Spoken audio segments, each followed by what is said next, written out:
এক পাগল মৌলবী এ তো জঘন্য কথা বলে ফেলছে যে আল্লাহ যেভাবে নবী রসুল নির্বাচন করতেন ওইভাবে ইউনূসকে নির্বাচন করছে।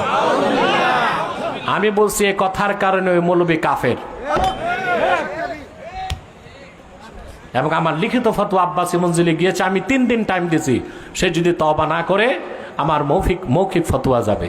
মুসলমান, আল্লাহর হাবিব মুহাম্মদ সাল্লাল্লাহু আলাইহি ওয়াসাল্লামের মাধ্যমে কত বড় নিয়ামত দিন ইসলাম পেয়েছো, এই হিসাব তো তোমাদের নাই।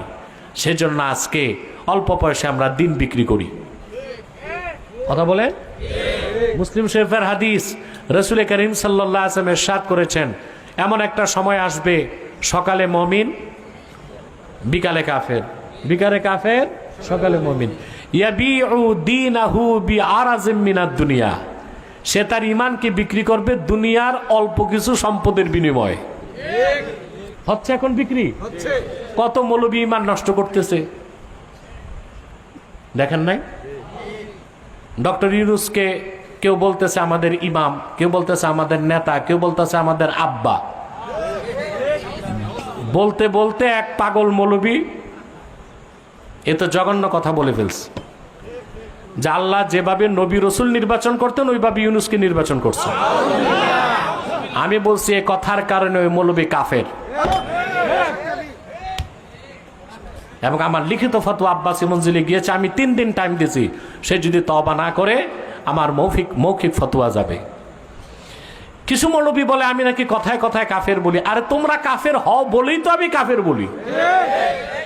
আচ্ছা ভাই, ডাক্তার যে রুগীরে বলে তোমার ক্যান্সার হয়েছে, ডাক্তার বলার কারণে ক্যান্সার হয় না ক্যান্সার দেখা ডাক্তার বলে ক্যান্সার হয়েছে?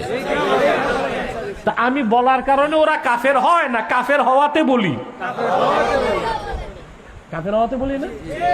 মাওলানা আশরাফ আলী থানভী রহমতুল্লাহ বলছেন, উলামায়ে কেরাম কিसी को কাফের नहीं बनाते, কাফের বলতে হয়। আলেমরা কাউরে কাফের বানায় না, কাফের বলে। তো যে কাফের হয় নিজের দোষী হয়। চিন্তা করেন, হারামজাদা মৌলবী সামান্য কিছু পয়সার বিনিময়ে কত বড় কুফরটা করছে।